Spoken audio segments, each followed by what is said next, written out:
Say go. You on? The revolution will be televised, so let's keep this relevant. Chosen views from the sky, the chosen one was heaven sent. Hell bent on changing lives, changing mind and hearing views. Take this journey through the eyes of a visionary, the realer version of the news. Hey people, once again, it's Kevin Burnham, aka the chosen one, coming from any block in the USA. Today, I'm in Baltimore City, my hometown, Murderland as they may call it, talking to real people about real issues through the eyes of a visionary. One of the best webcam shows, because actually we talking about real issues, and I'm showcasing how my poetry and why I am affected by the world around me.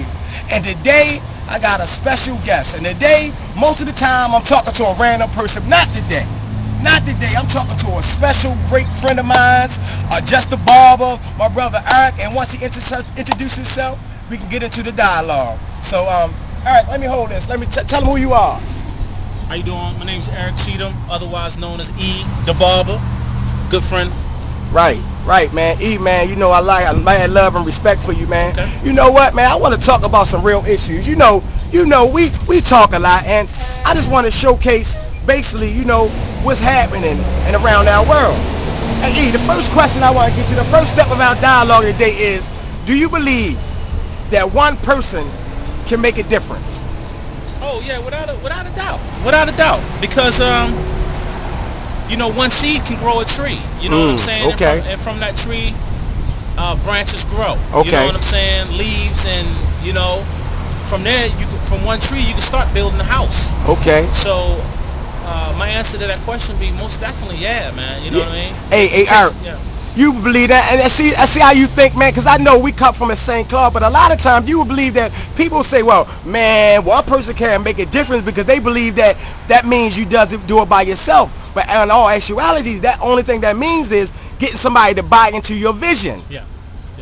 I mean, I have to concur with that. You know what I mean? If Frederick Douglass didn't believe, you know what I'm saying? Frederick Douglass, wow. It's just so many people. There's so many people that we can,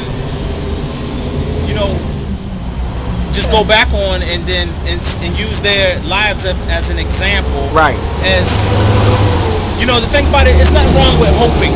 You know what I mean? Because hoping is part of your vision. You know what I mean? Okay. But you also have to be concrete in the ideas that you have. You know what I mean? Wow. Your vision has to be set forth. Right. You know what I mean? So basically you saying, man, do the work. You got to put the work in. You got to put the work in to get out. You know what I'm saying? Right. You got to do what you have to do in order to do what you want to do. Hey, Eric, you know what? And that's so true. I was just having a conversation, and you were there, but the viewers didn't get to hear it. We were talking about,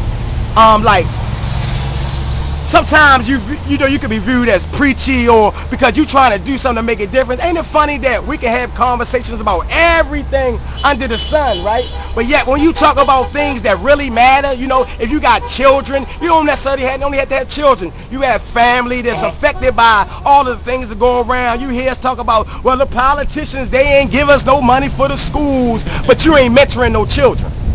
Or you say that, the guys in the hood, they are very violent, but you ain't never stopped nobody from beating nobody up. Yeah.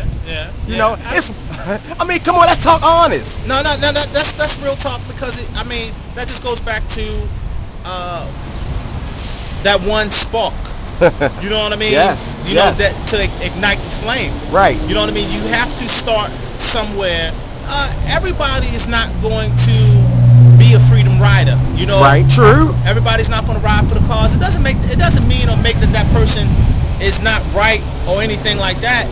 But I guess we call it riding my jock. You know what I mean? You got to wait till I blow up. Whoa. You know what I'm saying? Or whatever. But everybody doesn't have that vision. Right. Sometimes the responsibility is put on the shoulders of the strong. Okay. You know what I mean? Okay, Eric, I understand. So you have to understand that just because the course and the direction may be a difficult one, right? It's put on the shoulders of those who can handle it. God's not gonna give you anything that you can't handle. So it's a double-edged sword. I don't down those people who don't get on. Right. Don't get I'm on the just train saying, first, when the time come, we hold them accountable. Come on, man. Speak about your own stuff. You know what I mean? Because listen, I gotta play my own tape back. I'm not telling you that I always was for the cause. Sometimes I was the one that they should have been jumping on. Come on, to be honest. Okay. But listen, man. At some point, all right. Come on, all right. At some point, we gotta be held accountable. When we was 22, we acted a certain way. You know, we did certain things. But now, as we get older, right? At some point, can we stop being more active? Think about it if Harriet Tubman. Think about it if Ralph Abernathy. What do you think about? And I don't even want to go that far back. You know what I mean? Think about the people who making changes today. Right. The guy over East Baltimore, the guy in Harlem, you know, who stepped up and saved the kids in the fire. You know, the guy down Mississippi who said, you know what? We no longer be going to be called nigger, or hey, you having a skid to make a change. But you know, you got to understand this though. They weren't doing it because they did not do it because other people didn't join them. They was going to do this anyway. Okay, so it was basically they were chosen. But you know what? The thing about it is, like, just like you are the chosen one. Yes. Maybe you're the same one to lead these people out of this, or lead them to this direction. Wow. Because you know what you're not going to do is stop doing what you're doing. Right. Because other people aren't on your on your job, or not necessarily on your job, but on the same page as you. You know what I mean? So the thing about it, what's always going to be bigger than the journey is the mission. Wow. You know what I'm saying? So I understand where you're coming from, and I know you understand where I'm coming from.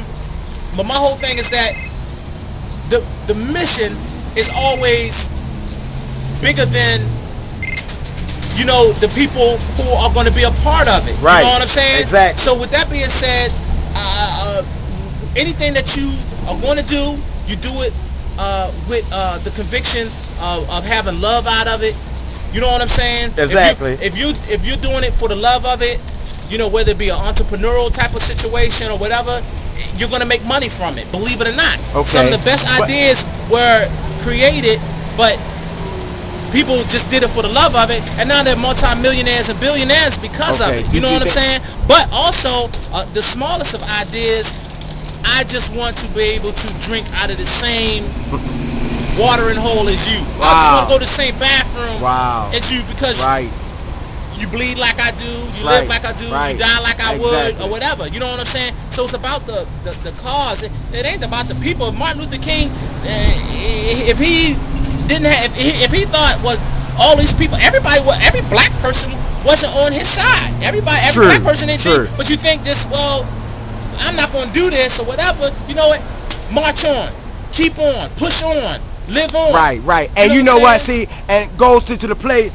Because, you know what, like I says that part of the show is this, we directly affecting, like I say, the things that affect our community, but also these are the things that inspire my poetry, you know, because a lot of times that they think that one thing, they can intend something for bad. Somebody asked me, Ari, they said that, well, what if you try to stop the little kid from fighting, and you know them little thugs, they might stab you, they might hurt you. Well, we found out later that even when something, the devil intends something for bad, can turn out for good, because guess what? Sometimes it takes something to perish for others to live, and I know everybody don't want to be that one to perish, but you know, I'm saying like stepping up. And this is a poem that I wrote. This is a coincide with. Listen, it says, court is now in session. The judge has arrived. He asked the jury, do you have a verdict? Yes, the foreman replied. Guilty on all counts. It was simple for us, you see. Then he asked how many years the man should get. The foreman said 73. The judge say, hey sir, if you have something to say, then he gonna get a chance. It just might make a difference with your sentencing. And he gave the jury a glance. The man took a deep breath and said, thank you God, now I am free. Instantly the judge dropped his gavel and say, hold up, how could this be? Sir, have you not heard the jury recommended you get 73 years? That's why your family disappointed. And look, your mother's in tears. The man gave a coy smile. He said, Your Honor, that isn't time. I was a prisoner way before that, a man losing his mind. But I met this man on the inside who set me straight and freed me, you see. He told me once I find God, then I would truly be free. Now I started to read the scriptures. Now I pray to my God. Now I live the good life. No longer do I live hard. I had no problem with your verdict, because I gave all my problems to God. Because what will be was meant to be because of his will. So thank you for letting me speak, and gave the jury a nod. The judge sat back with a puzzled look on his face as he sat on his stool. He said, young man, I was kidding. He said, April Fool. But young man, you ain't no fool. It's a must that I set you free. And if you pass this word on like a plague, then maybe we all can be free. Wow. So guess what? What they intended for bad, he didn't know that even in my most desperate times we'll find freedom. So guess what? Now that we're living in this place where things are chaotic, we're going to find a place of freedom in it, because there's going to be guys like you, because I'm not the only one. See, 'cause I told people before, I'm only here because I'm guilty and I'm trying to make amends. Now, that's what I'm telling you. This is where I'm at. So I don't want them to say, oh, that guy, I remember, and I remember also the things that I've done. And then the second part of this show, I like to talk about making out women, because you know what, E? Let's be honest. I love women. I love women.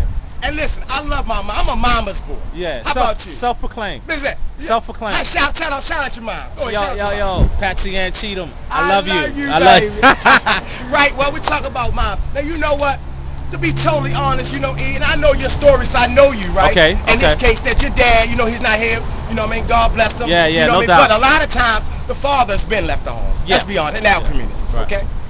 Well, the mothers, now we wonder what happened to the respect. See, I can remember my mother teaching me, yes, ma'am, and yes, sir, and all of those things, right? And I think we have got away from being morally sound. What do you think about not where we worked?